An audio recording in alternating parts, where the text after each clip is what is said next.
नहीं हुआ। मम्मी सबको खाना वाना खिला के सो गई हैं। अब पापा पता नहीं क्या हो गया, पापा से कुछ बात भी नहीं हुई है और ऐसे मार वार दी। गम गम की 2 बार आवाज आई है तो हमको तो पता नहीं क्या। और आज जब जग ही रही थे तो जान गए, अगर सोते होते तो ना जान पाते। कोई लड़ाई नहीं थी सर, कोई झगड़ा भी नहीं हुआ।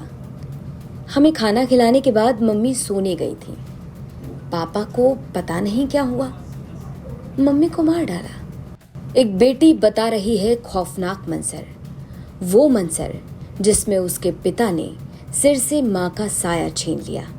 बता रही है कि कैसे पापा के सिर पर खून सवार था और माँ को बेरहमी से मार डाला। उत्तर प्रदेश के बांदा से एक दिल दहला देने वाली वारदात सामने आई है। आसपास के लोगों की मानी तो तिंदवारी थाने के धौसड़ गांव की रहने वाली 38 साल की मंजू, जो पति के होते हुए भी घर के मर्द की जिम्मेदारी निभा रही थी। वो घर भी संभाल रही थी, पैसा भी कमा रही थी। 5 बच्चे जिनके लिए रोटी कमाने से लेकर रोटी बनाने तक की जिम्मेदारी मंजू कड़ी मेहनत कर निभा रही थी और घर पर पति बैठकर रोटी तोड़ने और कलेश करने के अलावा कुछ नहीं करता था। अब आरोप है कि इसी किल्लस में पति राम आशीष ने पत्नी को मार डाला। आरोप है कि मंजू देवी रोजाना की तरह घर के काम करने के बाद सोने की तैयारी कर रही थी। इसी दौरान पति कमरे में आया, गेट बंद किया और कुल्हाड़ी से ताबड़तोड़ वार कर पत्नी को मौत के घाट उतार दिया। चीख पुकार की आवाज सुनकर बेटियां दौड़ी, लेकिन तब तक आरोपी पति कांड करके फरार हो चुका था। पुलिस ने बताया कि पति के कुछ काम न करने पर महिला घर की सभी जिम्मेदारी बखूबी निभा रही थी। उनके 5 बच्चे थे। खेती किसानी से लेकर पान की दुकान तक खोली। उसने बच्चों की परवरिश के लिए वो सब कुछ किया जो एक पति को करना चाहिए था। यही बात पति राम आशीष को नागवार थी। देर शाम को पत्नी बच्चों संग खेतों से मवेशियों को घास खिलवाकर घर लौटी, घर के काम निपटाए। इसी बीच कुछ कहासुनी हुई और रात में पति पर हत्या का आरोप लग रहा है।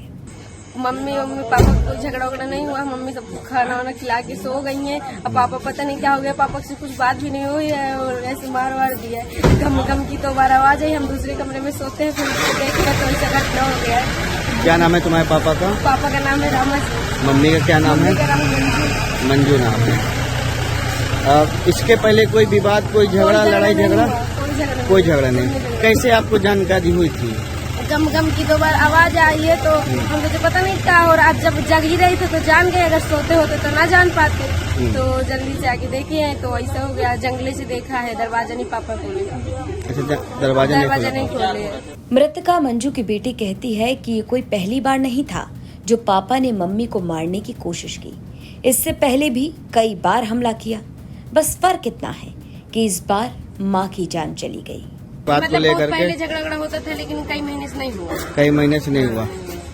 क्या पापा इससे पहले भी कभी कोई हरकत की है ऐसी मारने वारने की? हाँ, एक बार और मारने की ऐसी हरकत की, तब बच गई थी। डंडे से मारी। डंडे से मारी। कहाँ पे वार किया था?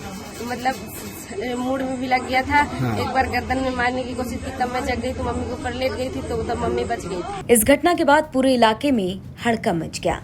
वहीं पुलिस की टीम जांच पड़ताल में जुट गई है। तिंदवारी क्षेत्रांतर्गत ग्राम धौसड़ में मंजू देवी उम्र करीब 38 वर्ष अपने घर के कमरे में सो रही थी।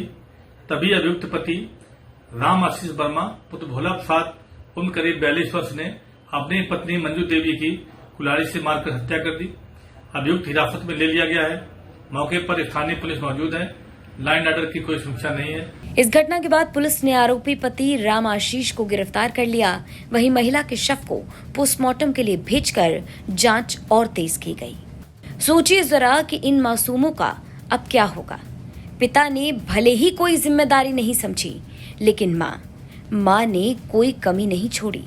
बाहर के काम से लेकर घर के काम, घर के लिए कमाने से लेकर घर संभालने तक माँ ने सब कुछ किया। और अब उसी माँ को पिता ने हमेशा के लिए दूर कर दिया। और ये भी सोचिए क्या गुजरी होगी उस महिला पर। सारी जिम्मेदारी निभाने के बाद भी उसके हिस्से आई तो बेवफाई, हत्या, मौत। बांदा से सिद्धार्थ गुप्ता की रिपोर्ट, यूपी तक।